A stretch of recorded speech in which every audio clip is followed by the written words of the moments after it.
todos, estamos de nuevo en un nuevo episodio de Discapacidad y Revolución, el podcast dirigido a la normalización de la discapacidad en la sociedad y en el deporte.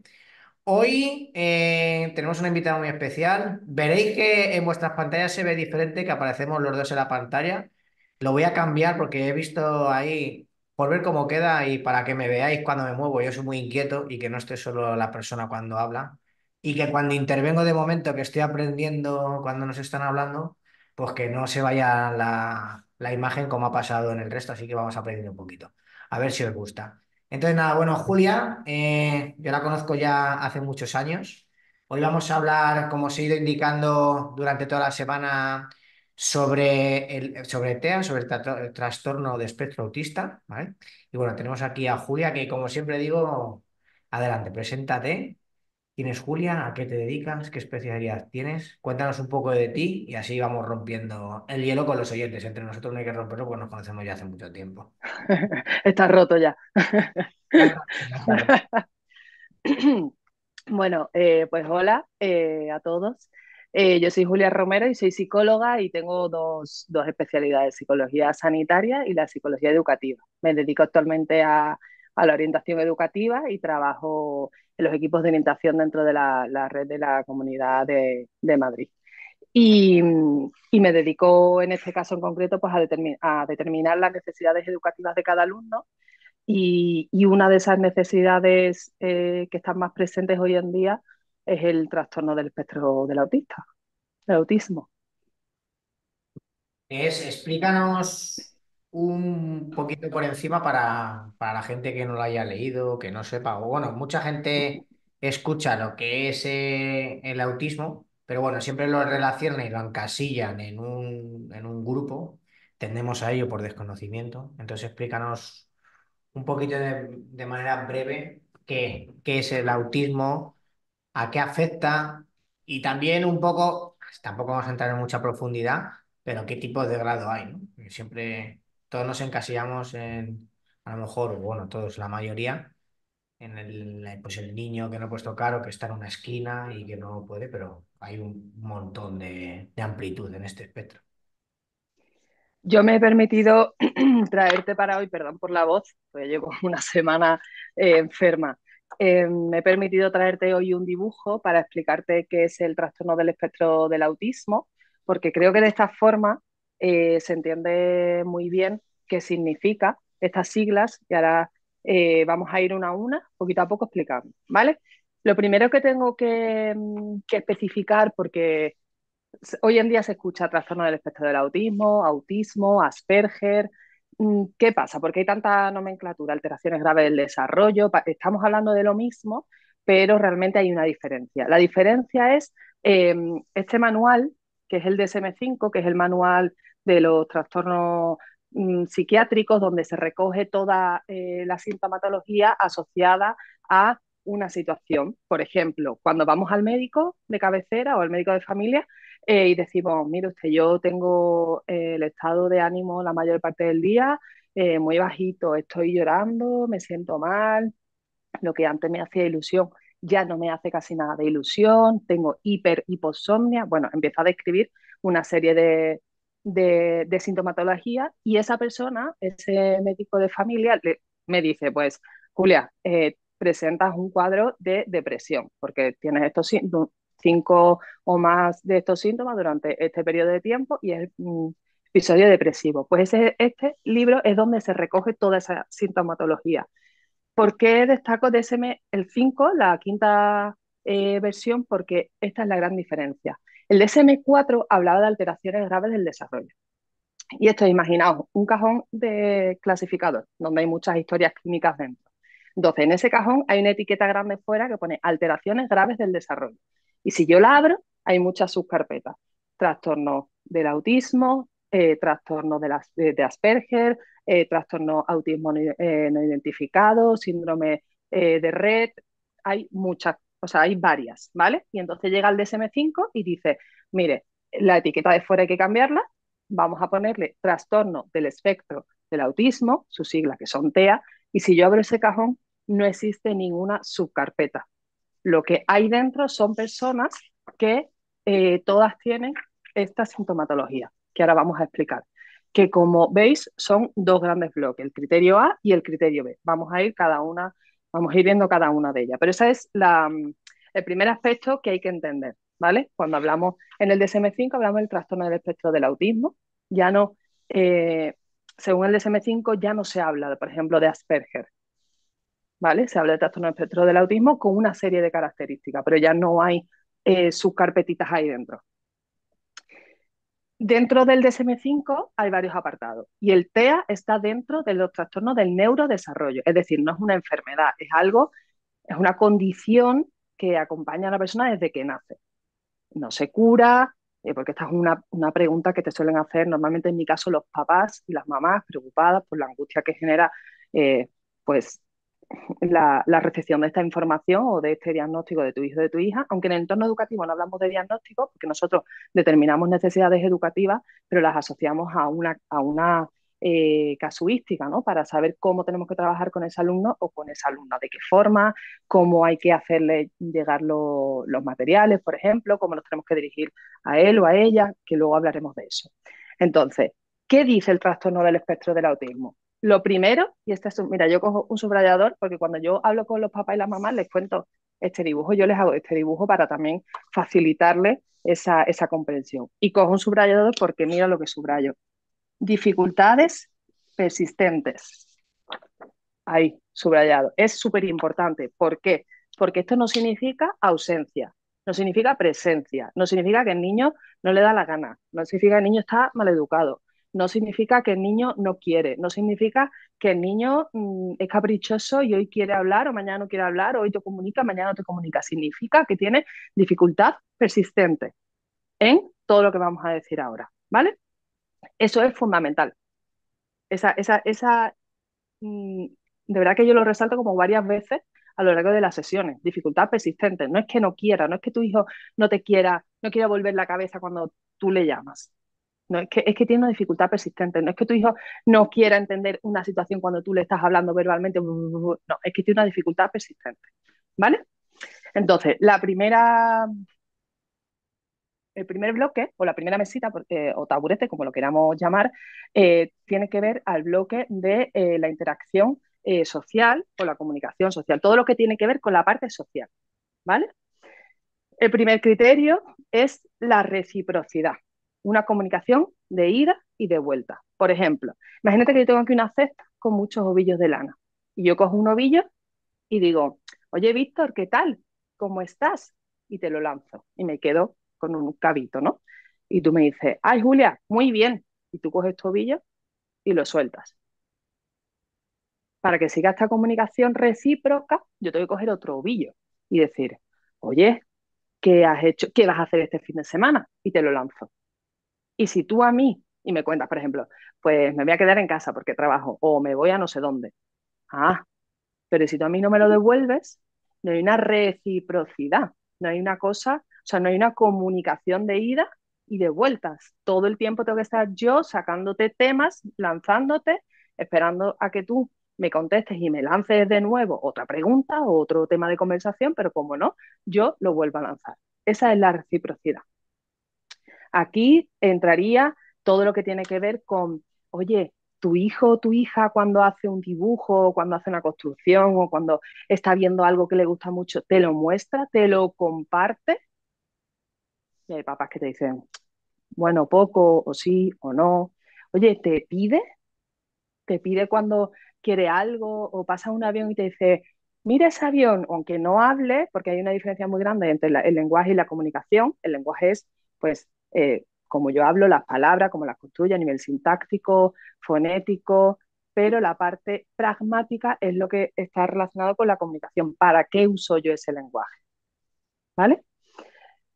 Otro ejemplo que podríamos poner aquí es, imaginaos que yo llego aquí hoy contigo, Víctor, y yo llego con una noticia, una notición que a mí me ha tocado la lotería, que me han tocado 400.000 euros y que por fin me voy a poder comprar una casa, voy a dejar de vivir de alquiler, que contenta, tal. Y llego y tú estás llorando, vamos, que no hay consuelo para ti. Y yo sigo contando o sigo con mi situación de la lotería.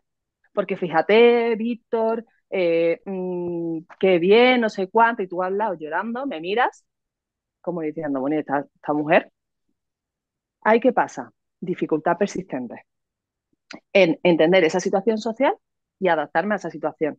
Y dejar de contar lo que yo vengo a contar y adaptarme a tu situación emocional, ¿vale? El segundo criterio o la segunda pata es esta,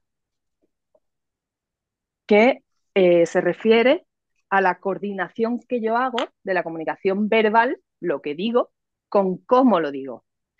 Siguiendo con el ejemplo de la lotería. Yo vengo aquí y te empiezo. Víctor, es que resulta que me ha tocado la lotería y, bueno, pues me han tocado 400.000 euros, voy a poder comprarme una casa. Entonces la persona que tengo delante puede pensar, bueno, ¿y cuál es el problema, no? Si tienes algún problema, dame el dinero a mí.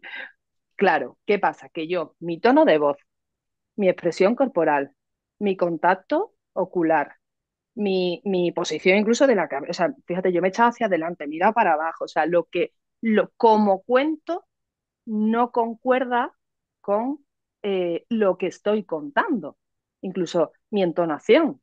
La primera vez que te he puesto este ejemplo, te he dicho, mira, es que me ha tocado la lotería, no sé cuánto, y la segunda vez, me ha tocado la lotería. Entonces, no acompaño el mensaje con cómo digo ese mensaje. Aquí, por ejemplo, una pregunta que se hace es, ¿tu hijo o tu hija dice sí verbalmente y con la posición dice no o dice sí? O dice, es decir, hace la concordancia entre el gesto y la parte verbal. Esa sería este segundo criterio, ¿vale? Y el tercero, que es este, es la relación con los iguales. ¿Por qué con los iguales? Porque con los adultos y con los que son más pequeñitos, eh, con los adultos, con el ejemplo este que hemos dicho de los ovillos de lana, yo como adulto, como mujer adulta, lo que hago es adaptarme a ti, ¿no? Y lanzarte siempre oportunidades de comunicarte conmigo. Puentes de la comunicación. Yo cojo el ovillo de lana y te lo lanzo. Veo que tú no me lo devuelves. Cojo otro ovillo de lana y te lo lanzo. Que no, utilizo otro recurso, utilizo una imagen, utilizo un gesto, utilizo algo que sé que a ti te gusta. ¿Pero por qué? Porque yo estoy todo el tiempo facilitándote, ¿no? Como recogiéndote para que tú te comuniques conmigo. Entonces, el adulto, estamos todo el tiempo facilitándole esa interacción. Un igual viene, le ofrece un juego de la edad que sea, o estamos hablando de niños de 3 años, estamos hablando de niños de 9, incluso un adolescente. Un adolescente le viene otro y le cuenta algo o le intenta invitar a participar en algo y si el adolescente con trastorno de espectro del autismo en ese momento no tiene esas habilidades, pues seguramente el igual se vaya. Y tampoco tiene tantas dificultades con los niños o las niñas más pequeños. ¿Por qué? Porque si yo tengo 10 años, voy a poner un ejemplo, y estoy delante de un niño de 3, mis habilidades en ese caso o en ese momento me podrían servir para poder interaccionar con ese niño pequeñito. ¿Vale? Y entonces este tercer criterio, dentro de la primera mesita, por así decirlo, se llama, tiene que ver con la dificultad persistente en el inicio, mantenimiento y desarrollo de las relaciones sociales. Todo esto es el primer bloque, que es la parte social. Aquí también entraría las inferencias en una situación social, cuando son más mayores, cuando les cuesta mucho entender, pues a lo mejor situaciones, una broma, cuando les cuesta entender los dobles sentidos. Yo soy de Cádiz, por cómo se ve en mi acento, y yo siempre digo que las personas de Cádiz tenemos un humor eh, muy curioso, o sea, siempre utilizamos el doble sentido continuamente y lo decimos totalmente serio. Yo te puedo estar diciendo una barbaridad, pero con esta cara, pero como tú no tienes dificultad en entender o en sacar ese significado, pues a ti te hace gracia. Una persona con trastorno de espectro del autismo lo pasaría bastante mal, porque le cuesta mucho entender, Claro, poner, el tema de los sarcasmos y todo eso, olvídate. claro, les cuesta mucho. Bueno, Bueno, dependiendo del tipo o el grado de autismo que tenga. algunos, dependiendo del grado, pueden llegar a comprenderlo o no llegan a Sí, comprenderlo, pero lo estudian y entonces lo aprenden, digamos. por supuesto, acuérdate de esa frase maravillosa que he dicho, es dificultad persistente. Aquí no es que ellos no quieran entender, aquí no es que ellos no les interese, por ejemplo, tener relaciones con los iguales, es que tienen dificultad en tenerlo. No es que ellos no quieran, no es que a ellos, uno de los grandes mitos, ¿no? Del trastorno de espectro del autismo es estas personas no sienten, no padecen, estas personas les da igual el resto, no, no. Pues tienen dificultades. Entonces, precisamente con el sarcasmo, las bromas, los dobles sentidos, los refranes, se trabaja de forma explícita con ellos, con apoyo, dependiendo del grado de capacidad de abstracción que tengan ellos, pues se les explica de forma por pasos o con un dibujo o se les explica en un papel, pero hay que explicarlo como muy explícitamente. ¿Vale? No es un aprendizaje que se realice de forma espontánea. A otros niños casi que no hay que enseñarle a jugar con otros. O sea, si hay un niño en clase que empiezan a correr y uno pasa la pelota y el otro se la tira y el otro no sé cuánto, eso no hay que enseñar de forma explícita a una persona que no tiene trastorno del espectro del autismo. Sin embargo, a un niño o una niña con trastorno del espectro del autismo sí que hay que explicarle, ay, mira, tú me la tienes que pasar, venga, o yo, o se lo explico antes no me quiero adelantar, pero luego os cuento eso, pero se le explica de forma muy fraccionada las partes del juego, las reglas del juego, qué situación social nos podemos encontrar y explicarle cómo hay que actuar, qué puede pasar, anticiparle, ¿vale? Mm, Contesto con eso a tu pregunta. perfectamente. Vale, pasamos al segundo bloque, ¿vale? Que son los comportamientos restringidos y repetitivos. Todo esto tiene que ver con la parte más comportamental y la inflexibilidad. Aquí tenemos, en vez de 3 criterios o 3 patas, tenemos 4. La primera es los comportamientos que son repetitivos en sí mismos, por ejemplo, cuando se juega alineando o haciendo torres, o cuando se organizan los colores, por ejemplo, por su tonalidad de color y todo el tiempo. Es un juego que solo consiste en eso. Si después tú me dices que el niño coge los 2 colores, empieza a dibujar o empieza a hacer como que son muñequitos, le pone imaginación, un juego simbólico, no estamos hablando de eso, estamos hablando cuando el juego solo consiste en esa parte repetitiva. Aquí también entrarían las ecolalias, que es la repetición verbal de un mensaje usado no de forma funcional.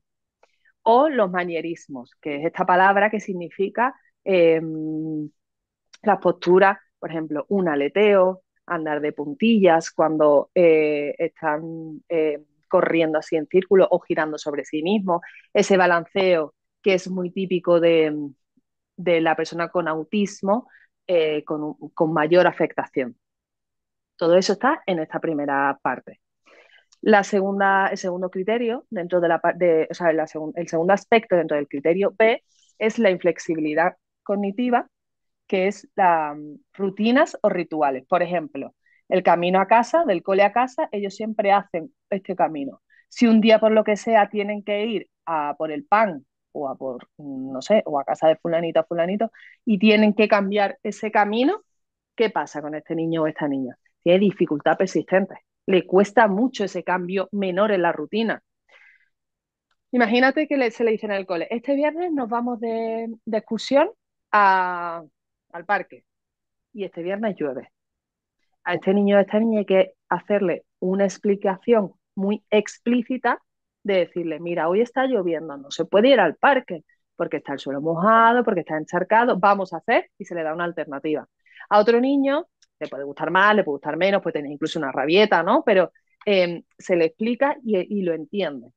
Los niños con trastorno del espectro del autismo eh, les cuesta mucho ese cambio o sí, esos cambios menores cuando no viene su tutora y viene otra persona que le sustituye, les cuesta mucho.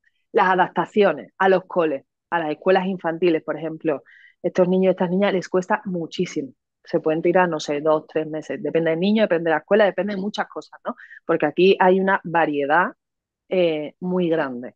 pero es esa inflexibilidad o esa rutina o esos rituales, por ejemplo, a la hora de dormir. ¿Cómo necesita tu hijo o tu hija dormir? Pues mira, Julia, necesita que siempre sea el mismo pijama o necesita dormir con los pies hacia arriba en la pared o necesita que se le cuente siempre el mismo cuento o necesita comer siempre en el mismo sitio, en clase, por ejemplo. Julia, este niño o esta niña siempre tiene que comer en el mismo sitio, siempre tiene que estar en tal lugar en la fila, o siempre tiene que coger el color marrón para pintar primero, por ejemplo, ¿vale? Son como pequeños rituales, o pequeños no, son rituales o rutinas que interfieren en el desarrollo de ese niño. El siguiente criterio es los intereses restringidos y repetitivos. Esos intereses pueden ser iguales que los niños de su edad. Si estamos hablando de educación infantil, puede ser, yo qué sé, Peppa Pig, Dora Exploradora, cualquier, los planetas. ¿Cuál es la diferencia? La intensidad. Por ejemplo, cuando se trabaja el juego, que es un área que se trabaja mucho en educación infantil, eh, se dice, venga, vamos a jugar. Y a lo mejor un niño con trastorno del espectro del autismo siempre va a elegir una cosa, su interés. Imagínate los animales o imagínate los caballos. Entonces siempre juega a los caballos. ¿Eso en qué interfiere? Pues, por ejemplo, que no desarrolle otro juego simbólico como puede ser ir a las cocinitas, o nunca coja un cuento, o que nunca coja una pelota y juegue con otro compañero, o que nunca se acerque al juego, no sé, que haya un rincón de peluquería, no lo sé, cada escuela lo tiene montado de una forma, pero eso le restringe la posibilidad o el abanico de opciones que hay dentro de un aula de educación infantil y de todos los desarrollos que se pueden llevar dentro de ese aula de educación infantil, porque tiene ese interés restringido. Esto también en algún momento, bueno, es que también es un punto fuerte, porque hay niños que son autodidactas en idiomas, en números. Niños, me he encontrado niños que con 3 4 años van por la calle y ya empiezan a decirte las matrículas o empiezan con las letras, ya empiezan a reconocerlas cuando todavía no se ha hecho ese aprendizaje explícito, porque les interesa. En un futuro, estos niños, pues si su interés son los números, por ejemplo, en un futuro puede ser, yo qué sé, ingeniero o puede explotar ese interés restringido, o sea, que es un punto fuerte también, ¿vale? Y el Obsesivo, último, pero perdón, obsesivo, pero que tienen que aprender a controlarlo, ¿no? Pregunto. bueno, hay que aprender, hay que ayudarle a flexibilizar. Por ejemplo, en el caso de los juegos, hay que enseñarle, hay que darle opciones. Oye, mira, vamos a jugar. ¿A qué quieres jugar? ¿A esto o a esto? Y le doy más opciones. Y le invito y le acompaño a que juegue a otras cosas para que salga de su centro de interés. Pero su centro de interés, si su centro de interés son los caballos, por ejemplo, y ha llegado el momento de aprender los números o a contar, yo voy a utilizar los caballos para enseñarle a contar, porque estoy utilizando ese punto fuerte suyo para adquirir un aprendizaje que para él es más aburrido. Sí, pero yo, por ejemplo, una persona autista de mayor, yo qué sé, imagínate. Un adolescente. Bueno, seguro que mucha. No, un adolescente, sí, bueno, un adolescente, una persona adulta. A ver, como ya la estoy viendo esta serie, que no sé si es una buena representación o no, yo por lo que leo está bastante bien representado, obviamente por la parte baja, pero ¿Cuál? ¿Qué serie? la de Good Doctor. Uh ¿Vale? -huh. Es ahora pues el protagonista que lo hace bastante bien, tiene en teoría trastorno del espectro autista, entonces se trata mucho durante la serie. Él tiene obsesión con la medicina, con ser cirujano. Claro. Entonces, bueno, y la película es que es cirujano. Entonces él es súper obsesivo con eso. Entonces, cuando está en un caso, es súper obsesivo con eso. Entonces, yo llevo ese ejemplo a la vida real. O sea, dentro de que sea un niño que pues se la ha detectado cuando era niño y que se ha trabajado con él y tal, cuando son adultos esa obsesión en el trabajo con su trabajo también puede hacer que tenga dificultades sociales, es decir, que se pueda llegar a encerrar con eso de tal manera, o ya si se ha detectado desde pequeño y se ha trabajado, son capaces de darse cuenta. Pues yo entiendo que cuando ellos se aíslan con eso, que les gusta tanto y se vuelven tan obsesivos como les gusta, no sé hasta qué punto, y como muchas veces puede que sí o puede que no, pero puede dar también que también tenga desarrollado poco la empatía y que les cueste mucho empatizar con los demás y no se da cuenta porque para él lo suyo es lo más importante, aunque lo haga así. Ellos son capaces de darse cuenta, si lo han trabajado desde pequeños, de decir, ostras, tengo que parar porque tengo novia, porque tengo amigos o porque tengo a mi familia y no les estoy prestando atención. Son capaces de valorarlo y sentirlo, por así decirlo. Por supuesto, si se trabaja, por supuesto, si han sido entrenados y se les ha explicado de tal forma que ellos lo entienden y se les ha dado las claves, por supuesto que sí, porque vuelvo a aquella frase que puse en subrayador, dificultad persistente. No es que no quieran entender a la persona que tienen enfrente, no es que no sean capaces de entender lo que tú sientes o lo que yo siento, es que tienen una dificultad en acceder a esa información. Pero si yo soy capaz, porque cuidado, a ver, yo también, a ver si la dificultad es mía por no saber explicarme, o a ver si la dificultad es mía por no saber parar y explicarle realmente cómo esa persona necesita lo que yo estoy sintiendo en este momento. Porque eso son barreras, que ahora en la Comunidad de Madrid se habla mucho de las barreras al aprendizaje.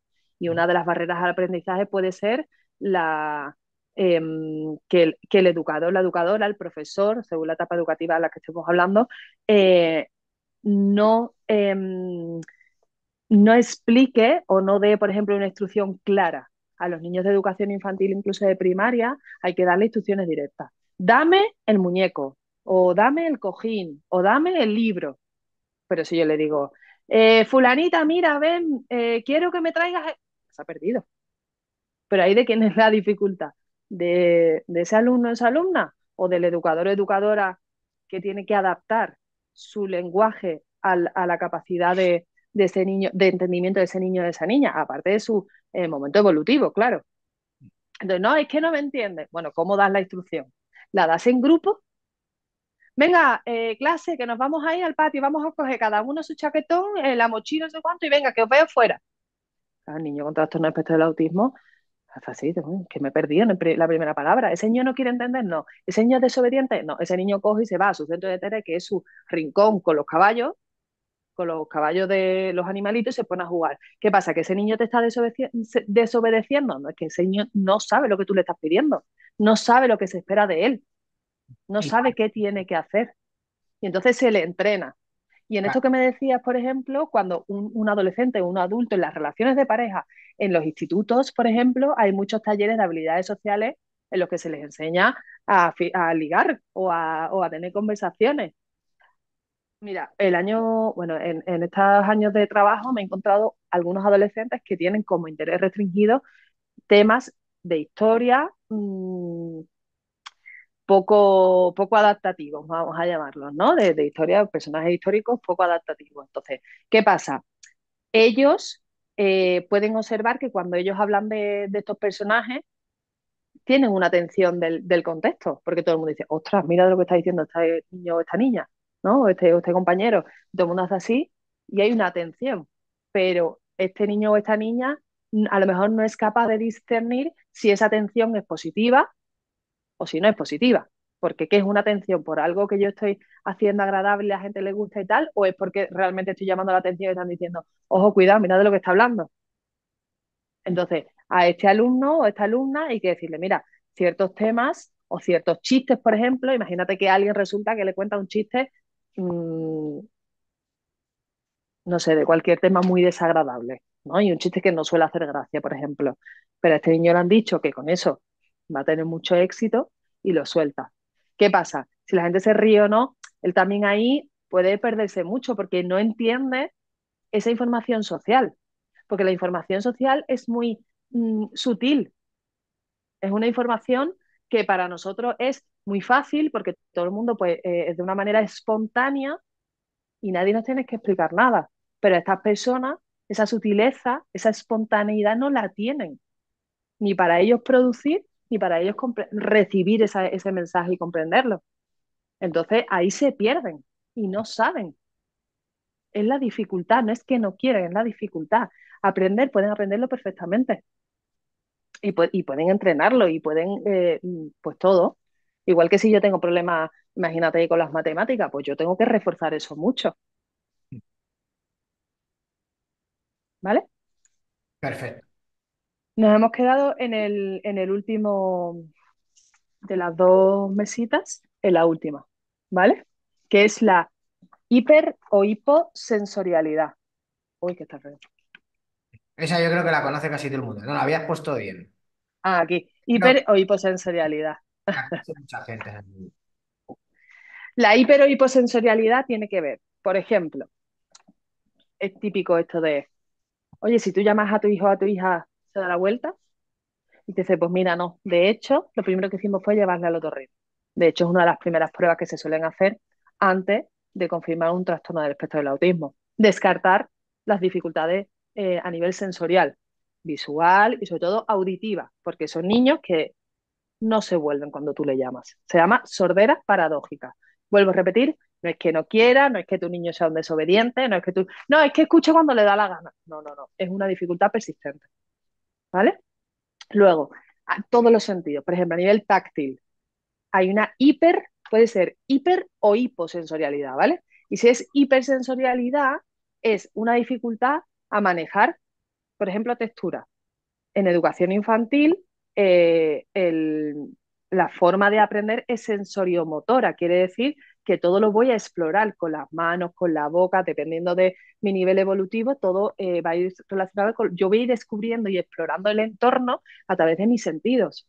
Lo voy a tirar para escuchar cómo suena o para ver cuál es el funcionamiento, voy a chuparlo, voy a olerlo, voy a verlo, voy a tocarlo sobre todo. Y si yo tengo dificultad en tocar porque soy incapaz de tocar, por ejemplo, la arena, la plastilina, el algodón, las pinturas de mano, ahí tengo una barrera al aprendizaje, porque no puedo explorar, porque tengo una hipersensorialidad.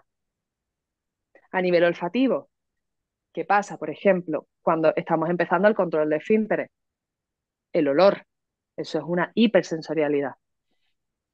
A nivel visual, las luces, el sol, la claridad, y a nivel auditivo, también hemos dicho antes la sordera paradójica, pero también yo puedo tener hipersensorialidad y entonces a mí me molestan muchísimo todos los ruidos. Una pregunta que también que se suele hacer a los papás y a los mamás es, si vais a un centro comercial con tu hijo o con tu hija, ¿qué pasa? Y te dicen, mira, imposible, porque es que le molesta tanto ese bullicio de gente o en casa el ruido de la batidora no lo tolera, el ruido del taladro no lo tolera, le molesta muchísimo.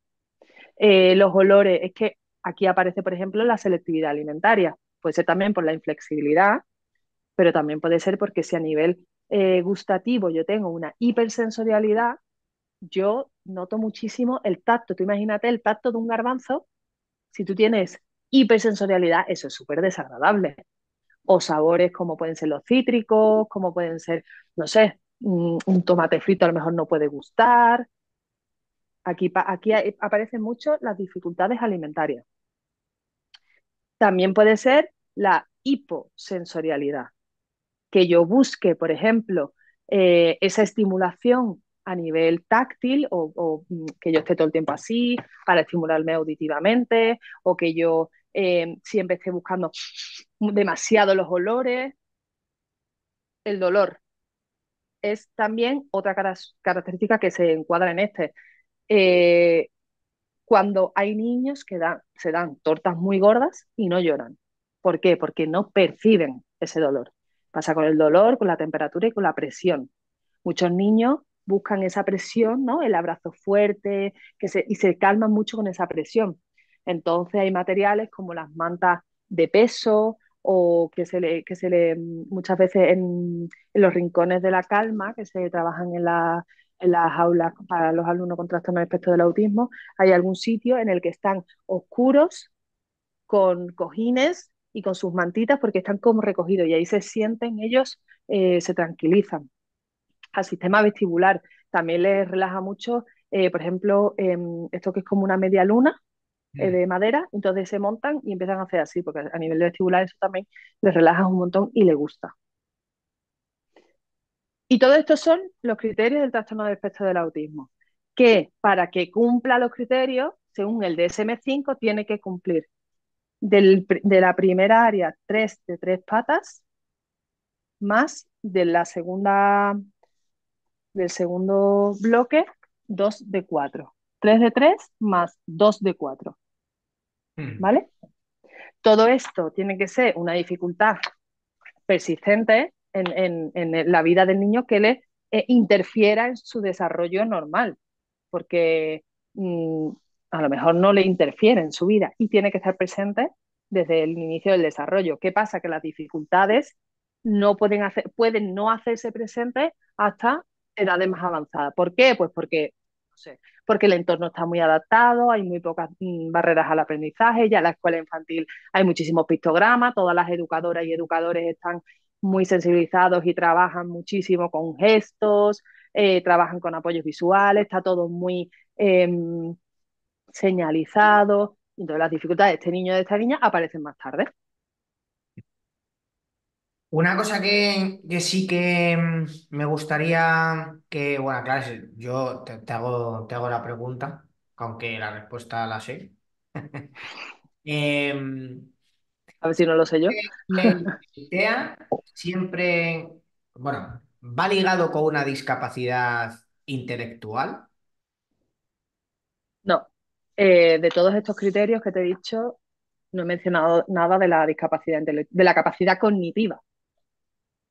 Igual que no te he mencionado si este alumno o esta alumna es alto, si es bajo, si es cualquier otra casuística, puede ir, o sea, el trastorno del espectro del autismo, que esta palabra también la suelo subrayar, espectro, porque la palabra espectro significa amplio abanico de posibilidades, de todo. Entonces, las personas que presentan el trastorno de espectro del autismo según el DSM-5 son las que cumplen este criterio. 3 de 3 más 2 de 4. Que después también, paralelamente, tienen la capacidad cognitiva afectada, es otra situación. Que cursando con el trastorno de espectro del autismo, obviamente, pues hace otras dificultades. Pero aquí no se menciona ninguna de esas casuísticas. Por eso el DSM-4 hablaba, por ejemplo, del Asperger, porque la diferencia del Asperger era que la capacidad cognitiva incluso era por encima. Sí, creo que ahora Aquí el DS lo que se llama espectro autista de altas capacidades, ¿no? Altas capacidades no sé si llamar etiqueta o es otra casuística. Es que la capacidad cognitiva está por encima de la media y, y es otra situación. Que a lo mejor está mezclado con el autismo, con el trastorno de espectro del autismo. Bueno, pues ahí están, confluyen en una misma persona, pero no tienen por qué. ¿Vale? O sea, al final aquí cada uno tiene su punto fuerte, su punto a trabajar, pero esto no significa eh, que tenga discapacidad cognitiva, que no la tenga, no tiene nada que ver. Ahora hablemos un poco, bueno, tú nos has comentado que trabajas en los colegios, que eres orientadora. Digamos que tu trabajo, a ver si me confundo, para que lo entienda la gente, es un poco, eres la persona que está en el cole, digamos que te llaman o tú detectas el caso y entonces lo hablas luego con los padres, ¿no? Y les orientas, esa es la idea, ¿no? Oye, pues hemos visto estos comportamientos y les orientas a los padres. Y sobre Pero todo al centro, y al perdona que centro. te corte. Claro, a los educadores, educadoras, profesores, sí. Ahora, ahora va la parte complicada. ¿Cómo se hace una integración? ¿Cómo se busca una integración de un niño con TEA en un colegio, por ejemplo? ¿Te refieres a nivel social? ¿Te refieres a nivel educativo de los No, aprendizajes? yo tengo a mi hijo en el colegio. Y de repente, bueno, pues en ese colegio me llega una orientadora y me dice que mi hijo tiene, porque la está viendo que tiene TEA y nos van a orientar. Y entonces, en ese momento, ¿yo qué hago? Yo me tengo que buscar un colegio. En ese colegio, es para que lo entienda un poco la gente. En ese Ujú. colegio me lo van a dar. Tienes unas aulas especiales. En todos los colegios hay aulas especiales. Bueno, a lo mejor me dices, oye, tu hijo tiene espectro autista, pero puede estar en una clase con los demás. Pero puede ser que tenga un espectro autista de otro nivel pues que no pueda estar, no por nada, sino porque no tiene la atención suficiente como para aprender lo que tiene que aprender, orientarle, o luego se le saca de la sala y se le da un apoyo para tratarlo. Ese funcionamiento. Esto es sí, importante decirlo porque, claro, de repente a ti te llegan y te dice que tu hijo tiene espectro autista y ya que te tenemos aquí, pues para que vean un poco la gente sí. funciona ahora, por lo menos tú trabajas en la Comunidad de Madrid, pero bueno, para tener una idea de cómo está funcionando ahora mismo este punto, que es importante. Oye, pues sí, a los que ya se hayan diagnosticado y no lo están haciendo así, pues que se informen a que se lo hagan así. Y al que que oiga esto y si les ocurre que su hijo lo tiene, pues bueno, para que también digan, bueno, pues es así lo que me va a pasar en el colegio. Mira, te explico. Me he apuntado aquí varias ideas.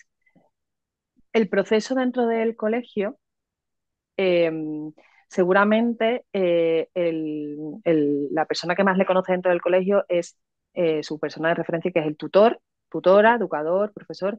Esa persona normalmente es quien es la primera barrera, o sea, es la primera línea de visionado de todos los alumnos. Tiene un grupo en el que ahí se observa perfectamente quién tiene dificultad en un área o en otra, a nivel motora, a nivel cognitivo, a nivel de lenguaje, a nivel de comunicación. Ahí se ve muy bien, porque claro, tú tienes un grupo de alumnos y de alumnas dentro de un año y ahí vas viendo, según también, no es lo mismo el niño de enero que el niño de diciembre. Si estamos hablando del curso 2 3 años en el primer ciclo de educación infantil, ahí, hombre, el niño de enero seguramente tenga más lenguaje, tenga mejor desarrollo psicomotor, mayor coordinación que el niño o la niña de diciembre. Pero teniendo en cuenta todo esto, esa persona, la educadora o educador de ese aula, es quien habla con el equipo de atención temprana en este caso, porque para cada etapa educativa el servicio de orientación se denomina de una forma. Pero bueno, en este caso es el equipo de atención temprana. Hace una demanda o habla con el equipo de atención temprana y le dice, mira, estoy observando estas dificultades en este alumno, en esta alumna, y ahí empiezas a ponerse en marcha eh, algo como muy protocolizado. A la familia se le tiene muy en cuenta, tanto para la identificación, para empezar a observar a un niño o una niña, siempre tienes que tener autorización expresa de papá y mamá, siempre. Y entonces ahí ya empiezas a esa tutora o el tutor tiene una reunión con la familia y le explica, mira, estamos observando dificultades en tal o en cual, tenéis informes médicos, las revisiones pediátricas las habéis pasado, está todo bien, el pediatra cree que está retraso en el lenguaje, que es de los primeros síntomas, este retraso en el lenguaje mmm, lo considera que es algo evolutivo, que es algo normal. Ah, sí, sí, no, no, o ahí ya empiezas a ver. Entonces, cuando se reúne la familia con la tutora o con el tutor, se acuerda que al equipo de atención temprana se le va a hacer esta derivación, esta demanda, y el equipo de atención temprana observa a ese niño en ese entorno natural como es la clase. Entonces, se le observa en todas las rutinas del aula, en la asamblea, en las transiciones, los cambios, porque acordaos que esta inflexibilidad que os contaba antes, a ese niño o a esa niña le va a dificultar, por ejemplo, estar desayunando y ya nos vamos al patio. O estamos en el patio y ya no entramos en clase para no sé qué. O, por ejemplo, esa hipersensibilidad le va a dificultar la adquisición del control de esfínteres, porque se tiene que bajar los pantalones, tiene que apoyarse en un váter que está frío, normalmente rechazan mucho los váteres, el olor, o soy inflexible porque solo hacen pipí en un váter, y entonces ya empiezan a aparecer esas dificultades. Se observa a ese niño, se empieza a establecer medidas ordinarias, que quiere decir que es para todo el alumnado, como puede ser acompañar todos los aprendizajes con las imágenes o con los apoyos visuales, pueden ser pictos, pueden ser fotos, dependiendo del grado dependiendo de los niños o cómo quieras trabajarlo.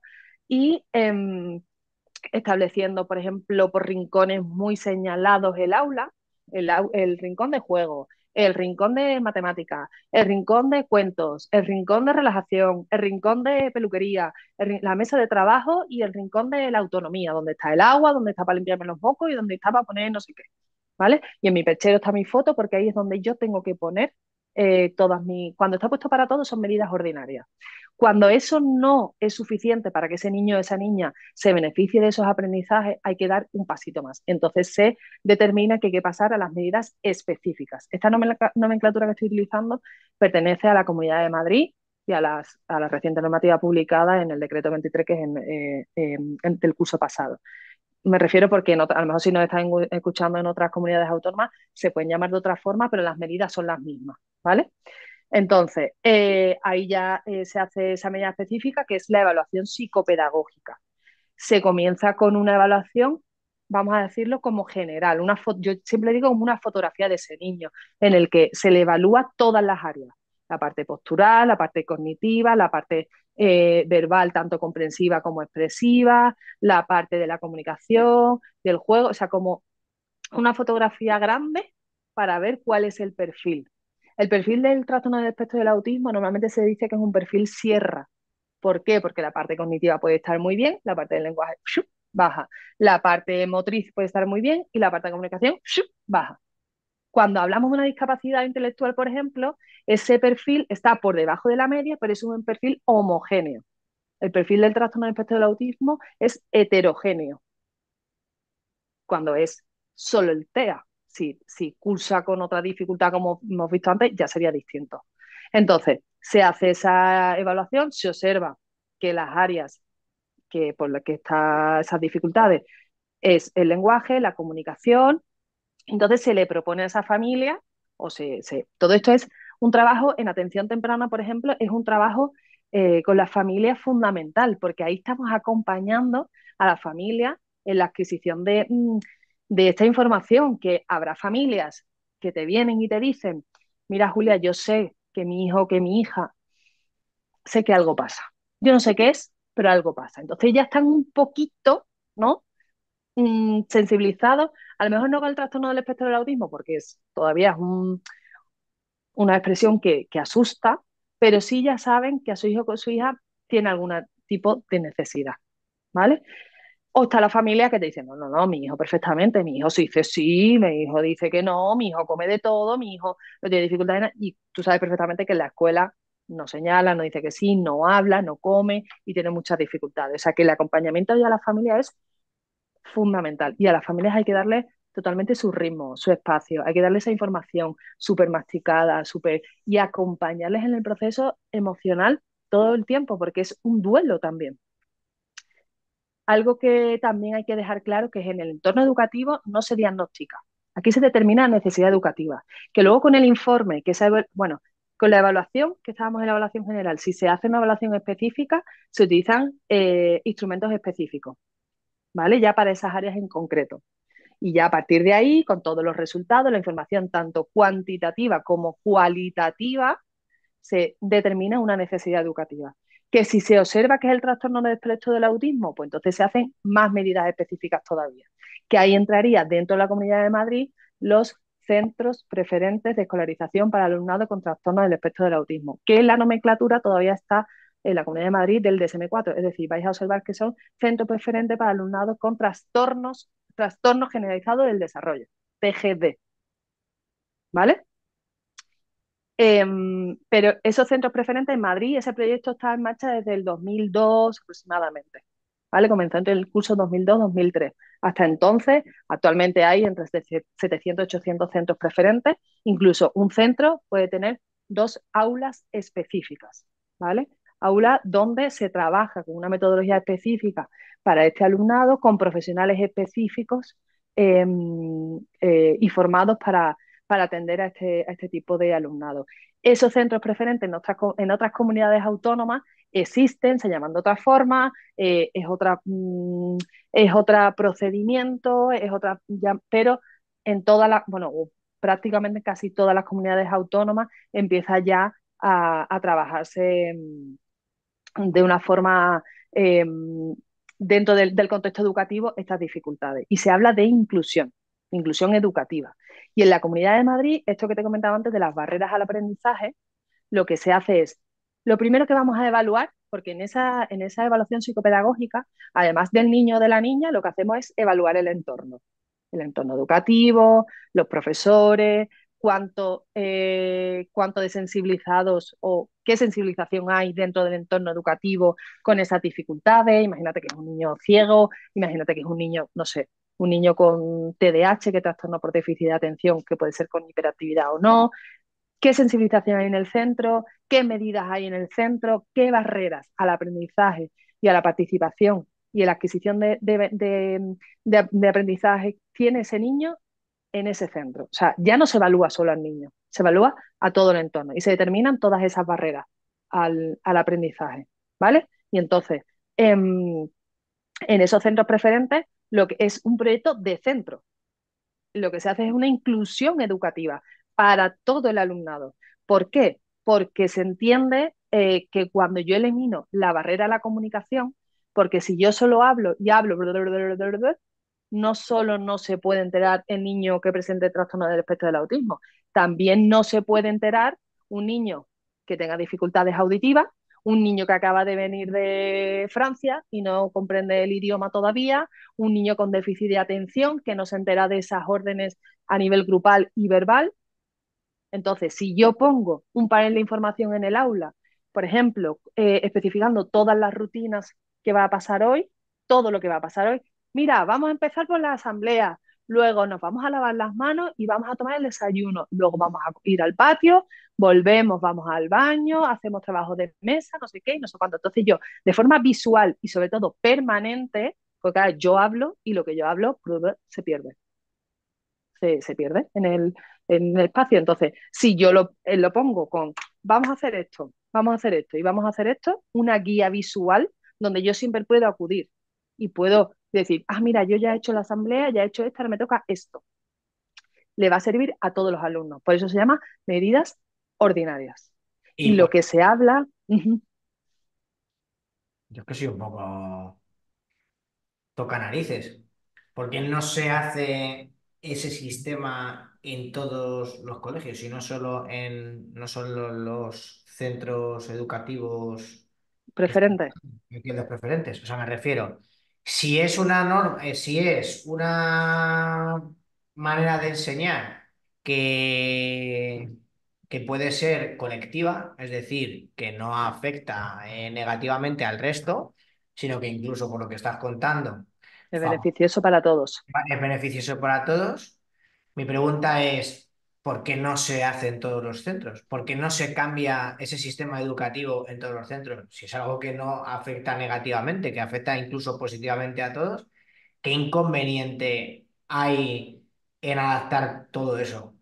Porque, o sea, yo, por ejemplo, yo no, dada la situación, no lo entiendo. Yo estaba en un colegio que hemos estado dando unas charlas, que este colegio estaba adaptado para niños con espectro autista, tienen las aulas. Hemos estado con la Asociación de Arroyo e Inclusión, que seguro que verán este podcast. Y es cierto que todo está adaptado, o sea, luego tienen todo con las televisiones y todo, que lo tienen muy clasificado todo, pero no entiendo. Yo lo que no sabía es que el método de enseñanza cambiaba en todo el colegio para que el colegio fuese inclusivo. Entonces, ¿por qué no No es tomar? el método de enseñanza, o sea, no es todo el método de enseñanza, es la accesibilidad. Bueno, esto es una accesibilidad, porque esto es visual. Y a mí, por ejemplo, En vez de decir 2 más 2 4 que aparezca en la pantalla cuando yo estoy diciendo 2 más 2 4 o 2 más 2 4 o que haya una guía permanente, como tú dices, el esquema de lo que se va a hacer en el día. Me refiero que si a mí me pones un esquema en el día, con un dibujo de lo que vamos a hacer todo el día, y se queda todo el día en la pantalla, en la pizarra o donde se quede, no es algo que negativamente me vaya a afectar. Es más, si en claro, algún momento porque los niños no tienen que tener ningún trastorno ni nada. O sea, un niño de 4 años se evade a los 5 minutos constantemente. O sea, que se totalmente, va porque es un niño y está en su pompita y entonces le tienes que repetir mil veces las cosas porque no se entera y le dice vamos al baño y se va al patio. Entonces, le va a venir bien porque va a decir 5 minutos, le explico esto, ya sé que lo va a retener y no va a tener. Porque eso yo lo que no entiendo es por qué eso que es sencillo, que se puede meter en todas las... no está. O sea, algo así. No me parece... O sea, me parece que no es algo inclusivo, me parece que es algo incluso necesario. Ya quitando... claro, claro. No, y la línea de trabajo es que todos los centros sean inclusivos. O sea, la línea de la inclusión educativa está en todos los centros educativos. De hecho, es algo que todos los orientadores trabajan en toda la red pública. El servicio de orientación, sea cual sea la etapa educativa, trabaja en todos los colegios de la red pública de la Comunidad de Madrid. Y todos evaluamos, los orientadores que somos los encargados de determinar esa necesidad educativa, en ese informe todos tenemos que evaluar lo que te he dicho antes, tanto al niño como al centro. Entonces, en todos los centros, seas preferente o no, porque hay en la Comunidad de Madrid hay centros preferentes del trastorno de espectro del autismo, pero también hay para todas otras dificultades, como en motórico. Un centro preferente de motórico donde hay eliminación de barreras arquitectónicas, por ejemplo, en una de sus grandes señas de identidad. O hay recursos de difícil previsión en otro centro, como puede ser un fisio. Un fisio está en un centro preferente motórico, no está en otro centro ordinario. También hay centros preferentes auditivos, en fin, hay como para varios, hay centros preferentes, varios, no solo el de trastorno de espectro del autismo, ¿vale? Y entonces todos los centros, sean preferentes o no, se trabaja esas medidas ordinarias. Y de hecho, dentro de esas medidas ordinarias hay una medida que es la accesibilidad cognitiva en todo el centro. Poner señalética en todas las partes del centro, pero también cosas que tú, cuando lo piensas, tú dices, ostras, es verdad. En una escuela infantil, tú no puedes poner que esta es el aula de psico a la altura de un adulto. Hay que ponerlo a la altura visual del niño o de la niña. Y con la foto, por ejemplo, de la persona que está casi siempre en psico.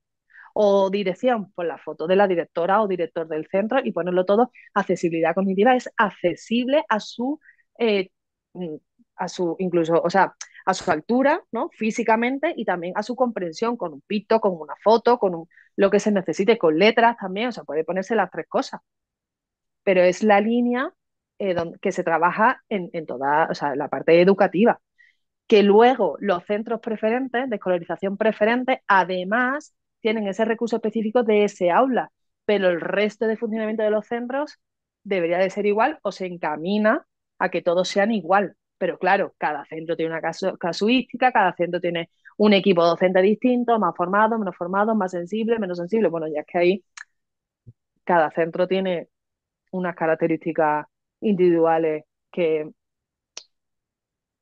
Otra, marcan la forma de trabajo también. en el tema de la inclusión, bueno, yo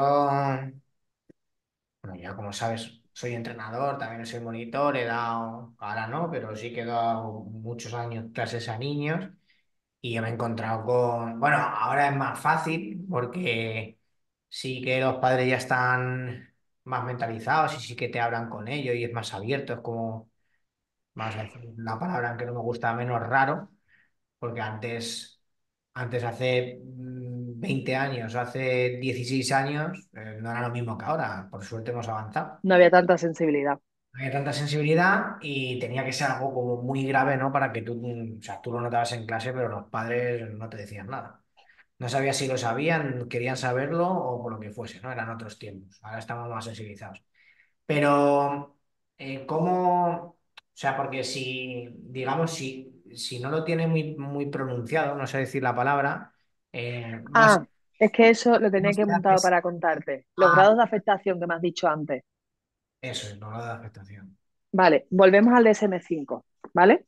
El DSM-5 establece los grados de afectación en función del nivel de ayuda que necesita esa persona para llevar una vida lo más funcional posible. Y ese grado de ayuda se determina para un bloque y para otro. En la situación de la educación, en el entorno educativo, se determina, por ejemplo, qué grado de ayuda necesita un niño para realizar una tarea, por ejemplo. Pues a lo mejor necesita una persona que le vaya guiando, ¿no? Moldeando cómo se coge algo, cómo se lleva, se llama moldeamiento, ¿vale? Es una metodología. O es una persona, un niño o una niña con que yo solo le diga, mira, asamblea se ha acabado, ahora vamos a hacer desayuno, vete a tu sitio, y ese niño se va. Entonces, el grado de ayuda que necesita ese niño son esas instrucciones individualizadas, directas y con apoyo visual. Pero luego es capaz de comer solo, es capaz de comer sola, es capaz de jugar solo. Cuando yo le muestro varias opciones, juega solo, juega sola, o si yo le presento la actividad estructurada, que es la metodología TEACH, es una metodología específica, que es una metodología muy estructurada por pasos. Entonces, cuando yo ya le enseño a este niño o a esta niña de una forma individualizada a cómo se hace una actividad, si él o ella sigue haciéndolo, necesita menos ayuda, menos, menos atención individualizada, ¿vale? Entonces, eso está el grado 1, el grado 2 y el grado 3. El grado 3 es el de mayor afectación. Y si lo traducimos en el entorno educativo, estaríamos hablando a lo mejor en un grado 3, se podría hablar que a lo mejor estaríamos hablando de un alumno o una alumna que habría que valorar un centro de educación especial. Porque un centro de educación especial lo que tiene es los recursos educativos están presentes en toda la jornada escolar, en todos los momentos y con recursos concretos de difícil generalización para otros centros. Materiales, profesionales, ¿vale? Yo te pongo casos de Venga, experiencias y casos que, bueno, a mí se me han dado, pero seguro que se pueden dar a más gente. Eh, para ver, para que tú puedas orientar, ¿no? A esa, en este caso, a esos monitores o de actividades, etcétera, y también un poco a los padres para que tú me digas. Siempre en estos casos, ¿no? Siempre hay un poco, entiendo que siempre va a haber un poco de miedo al rechazo, ¿no? De siempre me van a coger en un campamento, ¿a qué campamento lo llevo? Si esas te, son barreras. eso es una si te, Pero mira, es que hay que cambiar un poco el chip, porque ahí la barrera es, ¿ese sitio al que yo llevo a mi hijo está sensibilizado? ¿Este sitio al que yo llevo a mi hijo trabaja la inclusión con todos los alumnos? ¿Este sitio al que yo llevo a mi hijo sabrán cómo trabajar con metodología específica? O sea, es que es más el contexto que el propio niño. no, no es el niño, o sea, yo aquí no quiero hablar del niño, no quiero, no es el, Vale, al niño le saco de la ecuación, ¿vale? vale, Yo hablo de el entorno, ¿vale? entorno, perfecto. Muchas veces lo que ocurre es que por ese miedo, pues oye, yo voy a llevar, lo llevo y no lo digo, Ya, ¿no? Y entonces yo suelto ahí a mi hijo y no lo digo, pero claro, tú te das cuenta y, ostras, y es que no le puedo tocar, y es que le digo las cosas y no me hace caso, y es que esto, y es que lo otro. Y te lo han soltado ahí. Te lo han dejado, bien o mal. A lo mejor es porque les han rechazado en un montón de sitios o porque no claro, encuentran. Porque luego también hay que tener en cuenta que eso que tú dices está muy bien, ¿no? Está sensibilizado. Sí, pero que la realidad, no solo eso, sino si también tienen medios, no tienen medios. Entonces también, también por supuesto. se ven un poco limitados. Entonces, yo creo que la pregunta que te hago es. Hay padres que lo saben hacer, pero hay otros que no. A mí me puede pasar el día de mañana que me ocurra esto y no saber hacerlo, ¿vale?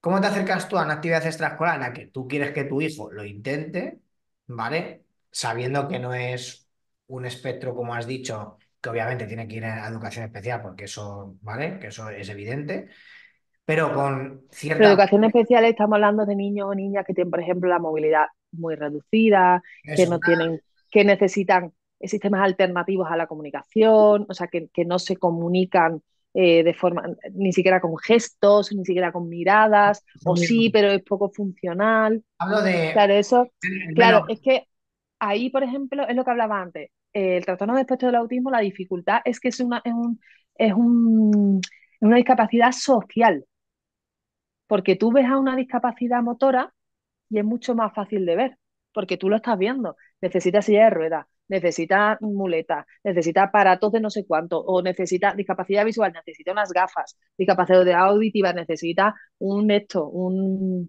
que no me sale ahora, pero tú lo ves, es tangible. Pero el trastorno de espectro del autismo no es tangible, es social. Claro, claro, pero el grado 1 y el grado 2, Sí, entonces, ¿cómo le dirías tú a un padre que afrontase el hablar con una persona que le está llevando a una extraescolar X, ¿no? Vamos, karate, baloncesto, natación, triatlón, ¿vale? Eh, esos padres que les puede costar más hablar de ello, ¿cómo te diriges a hablar de ello? Pues para que a lo mejor, ¿no? Lo mejor siempre es hablarlo, hacer una prueba, joder, que no pasa nada, y decir, oye, mira, pues nosotros no podemos darle lo que tu hijo necesita, o sea, porque no tengo los medios, o sea, no los tengo, entonces no te lo puedo dar. ¿vale? Ya lo de esto porque a mí me ha pasado. Es un fastidio, ¿vale? Pero a mí me ha pasado de encontrarme en esa situación que, jope, te lo sueltan, hablando mal y pronto, que el niño no tiene la culpa de nada, tú lo ves, que no se integra, y me vas a decir, jope, y te acercas a él, y el problema de todo esto no viene porque no se integre, sino porque, claro, tú como profesor, Es que él no se tiene que integrar. empatizas tanto que dices, es que lo está pasando tan mal, porque yo soy Claro, claro, y tú lo pasas tan mal que dices, claro. ¿cómo lo Porque digo? mira, Víctor, Como que te toda voy a esta decir una relación, cosa. como toda esta relación, como que es muy fácil. Entonces, unos puntos, un tip. Oye, pues mira, te acercas y dices esto y esto para que ellos le evalúen y digan, pues lo podemos hacer o no podemos hacer.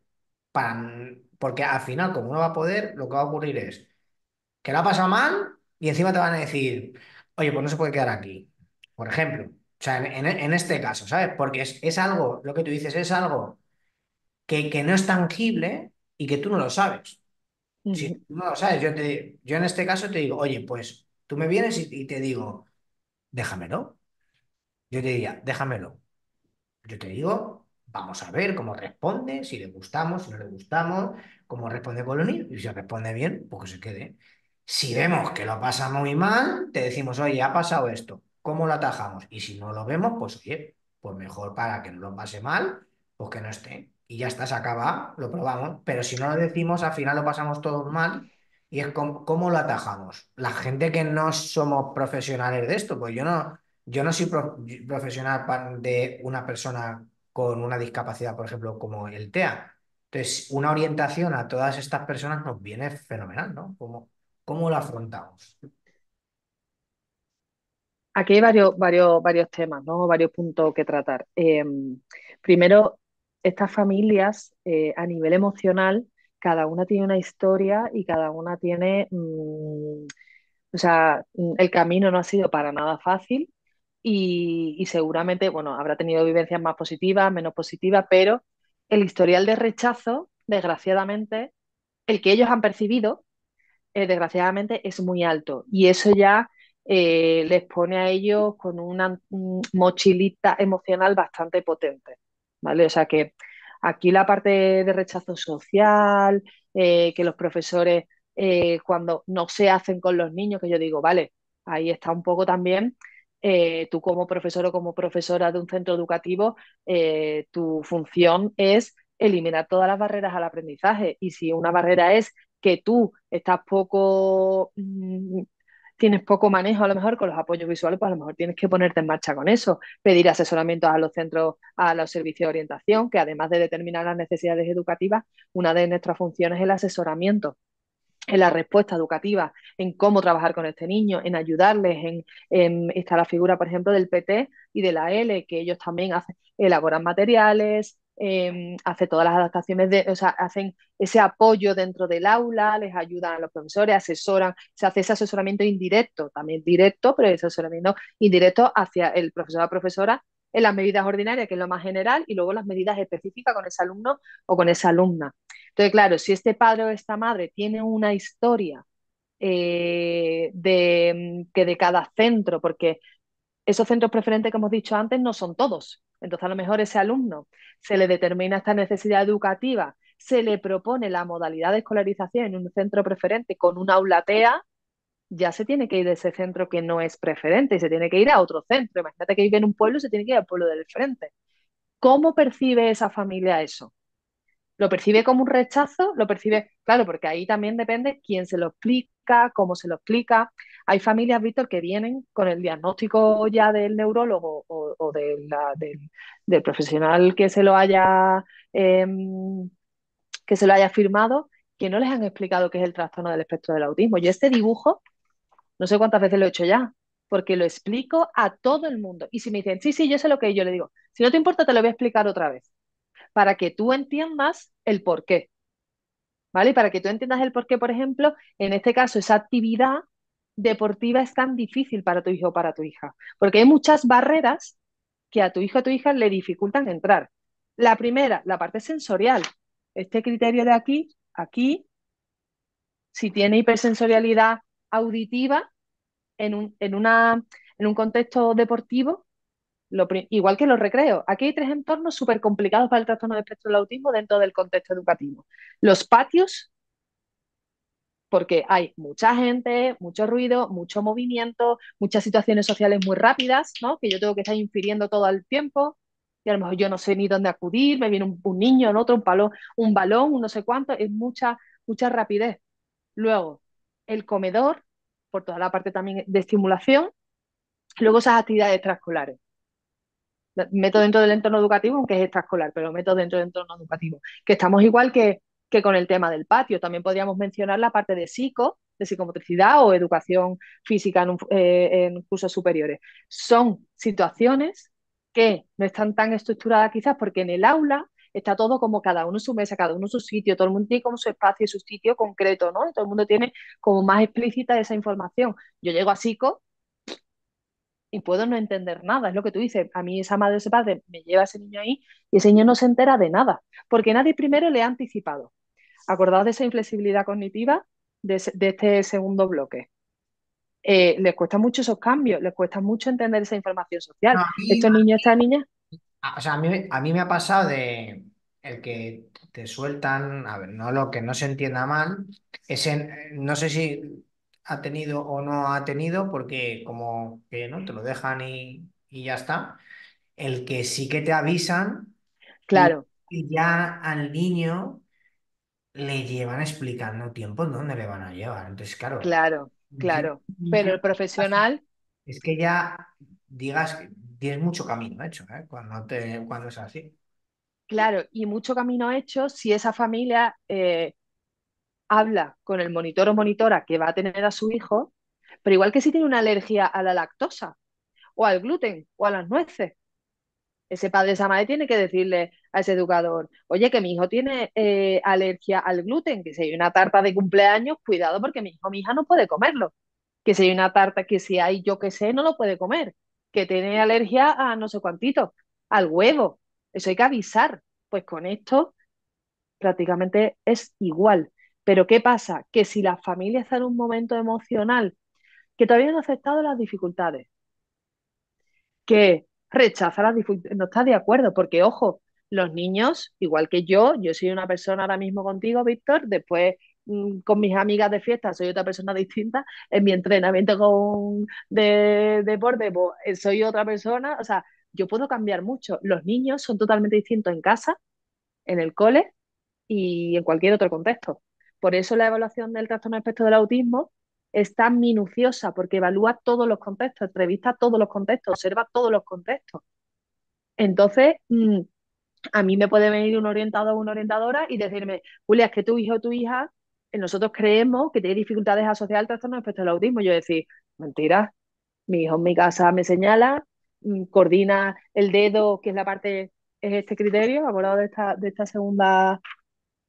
Mi Mm. hijo señala, es decir, la parte gestual, con la mirada acompaña donde eso, y encima me dice, mamá, mira, tú me estás diciendo que mi hijo no señala, tú que me dices que mi niño, si en mi casa con mi otro hijo o mi otra hija juega, y entonces yo no veo esas dificultades. Imagínate que yo todavía no tengo aceptado eso, o está aquella familia que está hipersensibilizada, que es muy consciente y que no le cuesta hablar. Claro, Pero hay pero muchas familias que le cuesta mucho hablar, y como tú dices, llevan a su hijo a esa extraescolar y no dicen nada.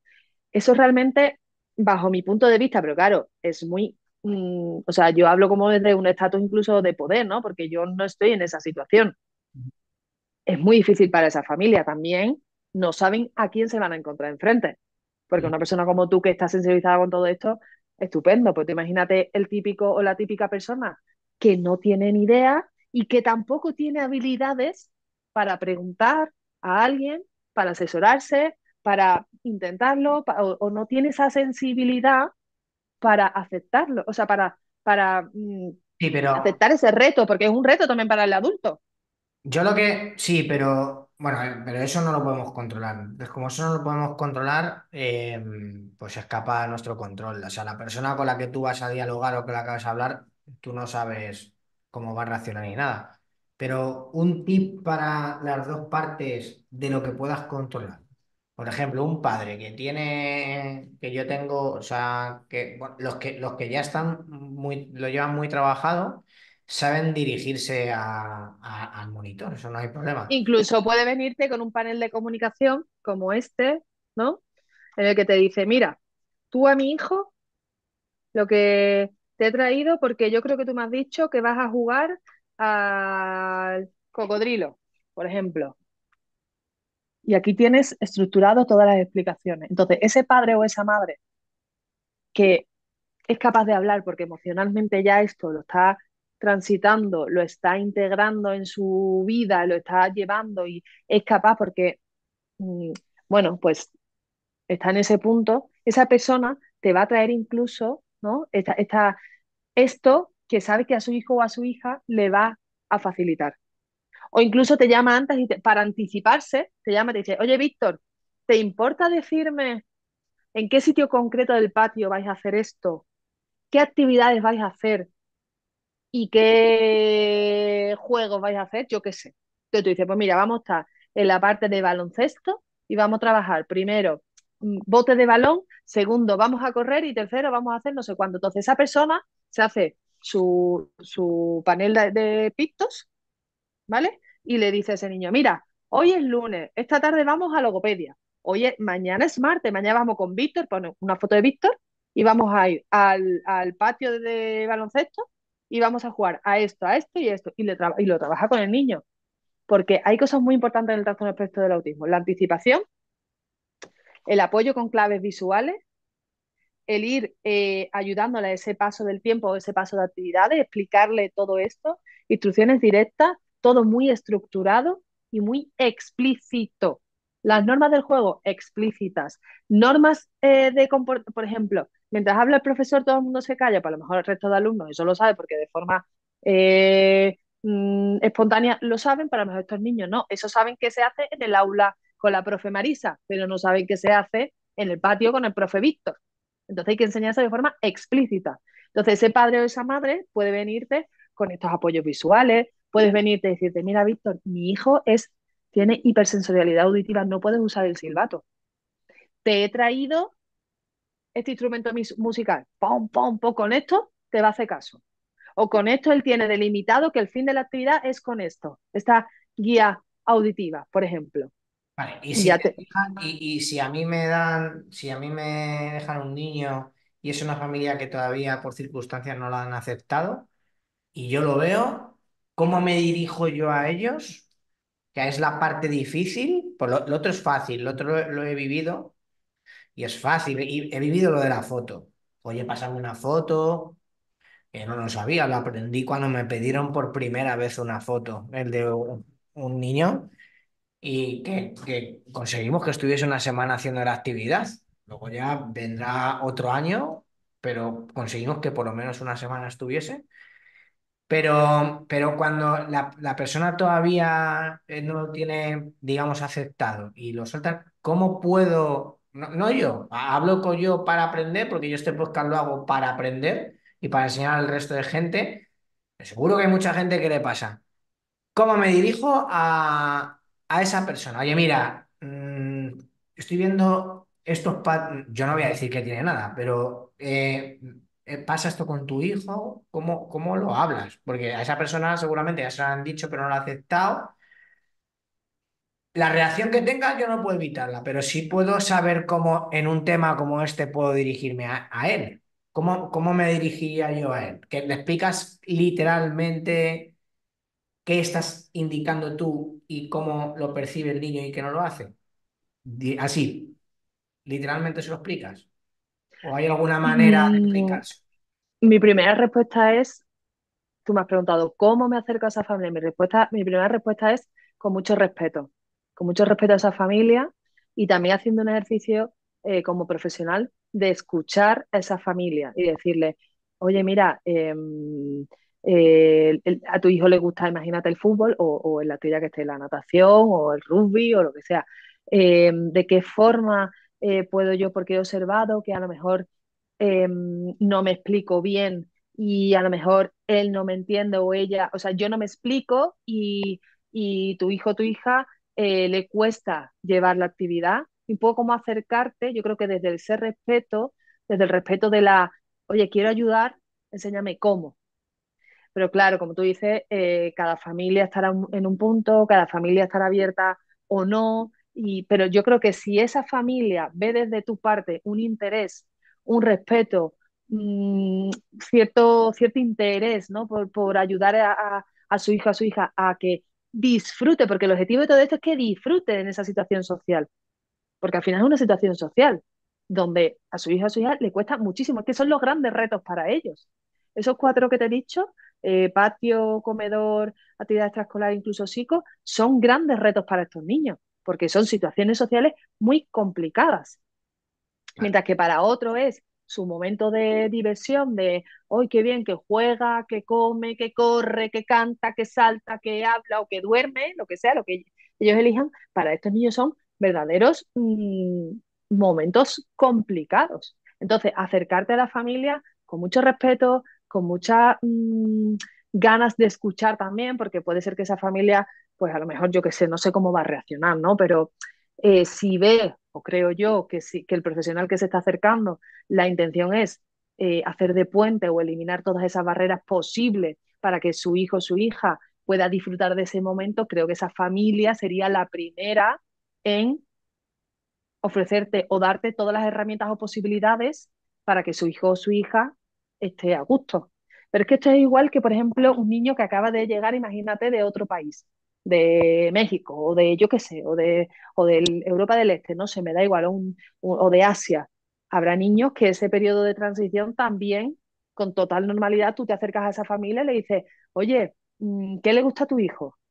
Para yo hacer a lo mejor alguna actividad partiendo del interés de ese niño, ¿no? Para engancharle. Pues con estos niños igual.